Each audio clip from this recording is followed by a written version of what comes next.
All right, happy to have you along on this Sunday morning. I'm Johnny Vera with Hawaii Media, broadcasting inside our 5 Oahu radio stations and our 5 stations on Kauai, also available via your smart device at hawaiistream.fm and the Live 365 app. And we're going to have a discussion about, something that took place for the last couple of months, but it just wrapped up recently. It's that time of year again. The 2024 legislative session is now complete. So the questions are, which bills survived the quote-unquote sausage-making machine and which didn't? And beyond that, what would be the chances that any of the bills that survived will be signed into law by the governor? No better person to speak to about all of this than Keli'i Akina, the president and CEO of the Grassroot Institute of Hawaii. Happy Sunday morning to you, Keli'i, and thanks for joining me once again. Well, very happy Sunday morning to you and all your listeners, Johnny. It's just great to be here today. And indeed, this was a remarkable legislative session. A lot of good things happened for the people, and I'm looking forward to sharing that with you. Yeah, I was going, is this Hawaii? That's good news. But there was a lot of focus on Lahaina's recovery, Keli'i. No surprise there after the devastating fires back in August of last year. So let's start there. What did the state legislature do this year to address Lahaina? Well, the increased wildfire risk statewide prompted legislators to put a lot of focus on rebuilding Lahaina and committed to their recovery. This year, they've allocated funds for more firefighting equipment, a state fire marshal, and a forest restoration. So that's really going to be good. Lawmakers also appropriated $1 billion. That's $1 billion to cover various costs stemming from the Lahaina disaster, such as $500 million for emergency housing and displaced residents, and $124 million in rental assistance for those ineligible for aid from the FEMA. And the budget includes $65 million for a victim relief fund. So a lot took place, and the government is really showing a commitment to rebuilding and restoring Lahaina. Joining me this morning is Keli'i Akina, President and CEO of the Grassroot Institute of Hawaii, talking about the 2024 legislative session, which is now complete. Keli'i, do you have any details on some of those appropriated dollars? What are some of the specifics that we know right now? Well, new funding will include $10 million for equipment like bulldozers, fire engines, and water tanks for the Department of Land and Natural Resources, which cares for the state forests. That's extremely important. Another $1.4 million for the department to hire 22 staff, and that includes a forester, mechanics, and heavy equipment operators to protect against fires. Then they allocated $7.4 million for the department to manage invasive grasses and other vegetation that fuel fires, restore native plants in areas burned by fire, and work with communities to prevent wildfires. And one more that I'll mention is $172,000 for a state fire marshal and an assistant in training. Now, this new fire marshal would review and assess fire risk in the state and work with county agencies to enforce the state fire code. This is a new development, and it should put a lot more attention to preventing fires and dealing with them when they occur. Let me just finally mention this as well. $1 million was allocated for the University of Hawaii to develop a wildfire forecast system. And so that's really going to be state-of-the-art because it will make use of the latest artificial intelligence. Okay. And Governor Josh Green proposed sweeping tax cuts last year, but only his tax credits for lower-income residents were basically approved this year. With all the concern that we just discussed for Lahaina taking center stage, how were the legislators able to find enough money to pass his more far-reaching state income tax cut proposals, Keli'i? Well, this was a big win for the people of Hawaii because taxes have been rising, and one of the reasons they've been rising is because inflation goes up, and a lot of people have found themselves in a higher tax bracket.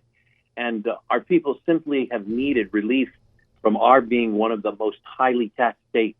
And we'll take a look at this in a minute, but lawmakers passed House Bill 2404, and that approved tax cuts amounting to $5 billion over the next 6 years through the form of a higher earned income tax credit, increases to the standard tax deduction, and adjustments to income tax brackets. This is really historic. Representative Kyle Yamashita, he's the chair of the House Finance Committee, said the changes are only the first step in needed tax reform, and he aims to work on the issue further. Here's what he says. Because at the end of the day, our biggest problem in our state is the high cost of living. Our tax structure is at the root of that, he told reporters. So this bill is going to double the standard deduction that state taxpayers can claim when they prepare their 2024 taxes next year, and then adjust the income tax brackets and standard deductions upward in a series of steps in later years as Hawaii's minimum wage increases. So what will these income tax cuts mean for the average family here in Hawaii, Kaylee? How much money will they save with this bill, do you think? Well, the State Department of Taxation calculates those changes would mean a family of four earning Hawaii's median household income, by the way, which is about $91,000, would see their income tax liability decrease by 69% by the year 2031. That's a huge savings that will make a big difference in the family's life. But not only that, it'll add money to our economy. That same family would owe $5,323 in taxes under the current tax law, but would see that reduced to $1,639 in 2031, a big drop. In all, the bill would effectively boost the income of that hypothetical family by 4% a year, according to the analysis of our tax officials. Let me tell you what Senator Donovan Dela Cruz said. He's the chair of the Senate Ways and Means Committee. And he remarked that, quote, one of the most substantial income tax relief measures our state has ever passed. That's what he calls this. Beyond serving our immediate needs, this bill casts a hopeful gaze toward the future, laying the groundwork for future generations to inherit a fairer and more equitable tax system. Now, Johnny, we don't always praise the legislature. We are often very critical, but at Grassroots Institute, we're cheering. We worked very hard on getting these tax bills passed, and these measures are going to make a real difference for the people. So this is a point at which we give kudos not only to the legislature, but to the governor, who in many ways stood behind this. Yes, Kaylee Akina, President and CEO of the Grassroots Institute of Hawaii, Grassroots Institute of Hawaii, grassrootsinstitute.org, grassrootsinstitute.org. For more on that, we're going over the 2024 legislative session. A lot of great news, as you just heard, coming out. There was another big tax cut this year, Kaylee. It's one all of you folks who just said, mentioned at Grassroots Institute, you've advocated for years. Now, signed by Governor Josh Green, it would exempt private practice doctors and dentists from having to pay the state general excise tax for care covered by Medicaid, Medicare, TRICARE. Could you tell us a little bit more about that and how it will affect Hawaii residents? This was really a big win for Hawaii's residents, especially because of the difficulty of private practice doctors to stay in business or to be attracted to come to Hawaii. And everyone is learning about the shortage we have in doctors. Your lawmakers passed SB 1035 to remove the general excise tax on medical bills for patients with Medicaid, Medicare, and TRICARE health insurance. This applies to both medical and dental practices and should lighten the tax burden on both patients and healthcare providers. At Grassroots Institute, we wrote a report called The Case for Exempting Medical Services from Hawaii's General Excise Tax. In that report, we detail how GET is a significant expense for doctors' offices, making it difficult for such practices to thrive in our state.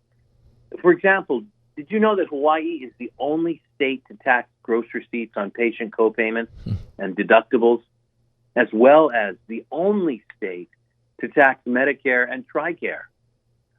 That's the distinction we really don't want to have. Nonprofits like Queens and Kaiser are currently exempt from the GET, but private practice physicians are not. So that means private practice doctors and clinics must pay the state's 4% GET plus any county surcharge. Now you may be saying they can pass the GET on to their patients, like parking tickets, but they actually cannot. As explained in our report, the tax cannot legally be passed on to TRICARE or Medicare patients, which forces doctors to absorb those costs entirely or choose not to see these patients at all. So this was really a good move on the part of the legislature. Good to hear. Also related to health care, I know Grassroot had a hand in the Interstate Medical Licensure Compact. That's for doctors that one was enacted into law last year. Now, were there any bills similar to that for other medical professionals this year, Kelly? Well, sort of. We didn't get everything we wanted, but we did get something. Lawmakers, unfortunately, weren't able to pass the Nurse Licensure Compact, which would have made it easier for nurses that are already licensed to move here without needing a Hawaii-specific license. Now, while that bill died at the last minute, there's still hope that another bill will make it easier for nurses to get a temporary license so there's less interruption. Many groups, like the Healthcare Association of Hawaii and Queens Hospital System and the Hawaii Pacific Health and Kaiser Permanente Hawaii, worked very hard to get this bill through. In addition, both Legislative Health Committee chairs, that's Senator Joy San Buenaventura and Representative Della Al-Belati, were great advocates not only for the temporary license solution, but also for the compact proposal. And the lack of affordable housing, the options, it's long been identified as a driver of the high cost of living here in Hawaii. Now, were lawmakers able to do anything to address that issue, Kelly? Lawmakers did a lot this year, specifically passing SB 3202 and HB 2090 this year.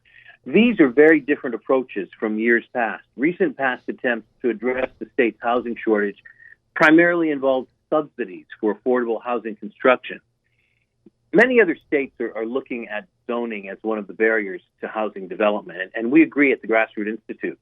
We even created a report back in December of 2023 that outlines all the different potential zoning reforms that legislators can take on.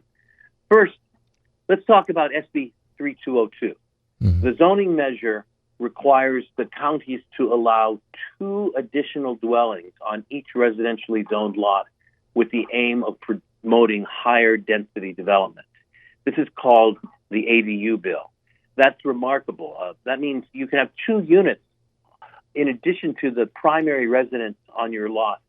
You can use one for your children when they grow up and one of them gets married and wants to move in as they earn their own mortgage. Another one for grandma and grandpa. This is very important in being able to satisfy our housing needs. Wow. Or you could rent one out. Next, HB 2090 makes it easier to convert empty office space or retail space into housing. That's what we call adaptive reuse. This will create more livable, walkable communities that have been missing from our housing ecosystem, and it will help address the supply side limitations. So instead of these buildings that are starting to get empty in downtown Honolulu or other urban areas, we can start converting them into residences. And that's going to be good for the community as well as for the safety and the culture and nightlife, really, in these parts of town. Do they still have to work out the windows that don't open in a lot of these businesses, the towers, Keli'i? Because that was a big issue down there with Davies Pacific Center, right? In the beginning of the move to transition buildings from office to residential, one of the problems pointed out was that every single bedroom needed to have a window.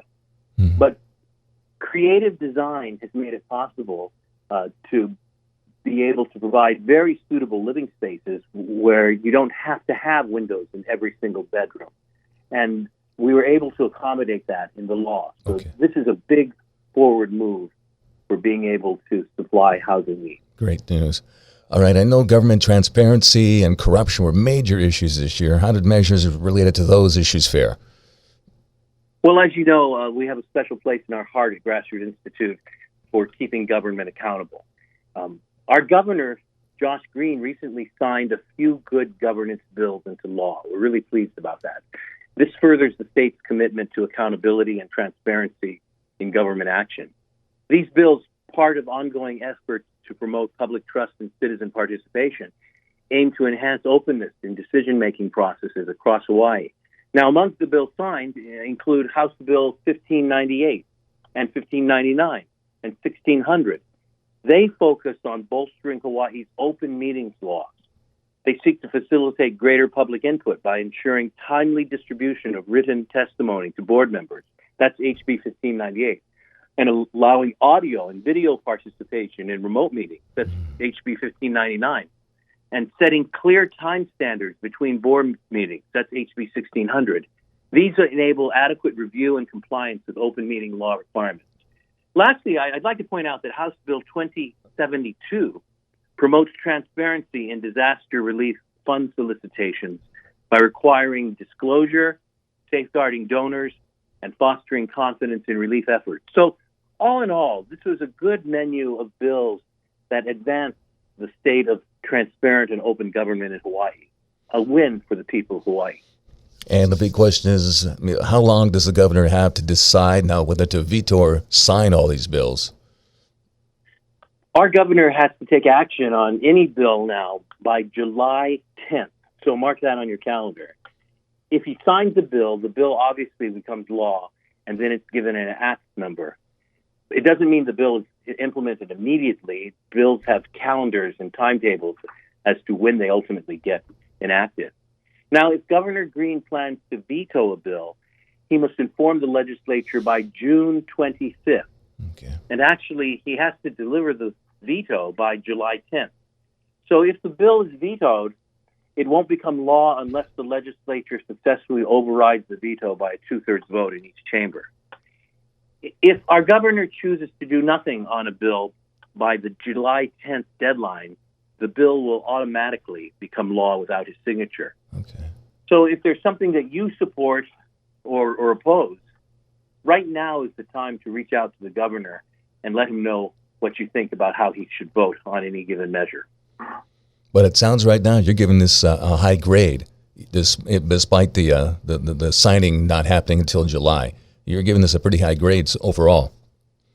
Yes, because a good amount of the legislature involved the governor's own endorsement. For example, the tax measures, which are historic in terms of reducing the tax burden on Hawaii's people, it's something that Governor Green even called the Green Tax Plan. And this is very important because these measures have had the governor's support during the legislative session. So it's not likely, and this is just my opinion, but it's not likely that he's going to reverse his stand on these bills. So we're waiting, but at the same time, we don't want to count our chicks before our eggs hatch. And so there's a lot of drama, perhaps, in the next few weeks. And part of that is letting the governor hear from citizens how they would like him to vote. I had a great breakdown and easy to understand of the 2024 legislative session that is now complete. We'll see what takes place. Keli'i, how can people find the work at Grassroots Institute? You can read all about these bills and the issues related to them, whether it's housing or taxation or medical costs, at the Grassroots Institute website. You can also go to the website and sign up for our free weekly newsletter, which informs. It's a great source of information. It informs citizens about all these issues. The address to go to is grassrootinstitute.org. That's grassroots. There's no S after grassroots. It's grassrootinstitute.org. Sign up there, and we'll be glad to stay in touch with you every week. Appreciate your time so much. Keli'i Akina, President and CEO of the Grassroots Institute of Hawaii. Enjoy the rest of your Sunday, and we'll talk to you again soon. Have a great rest of your Sunday, too, John. Aloha. Aloha.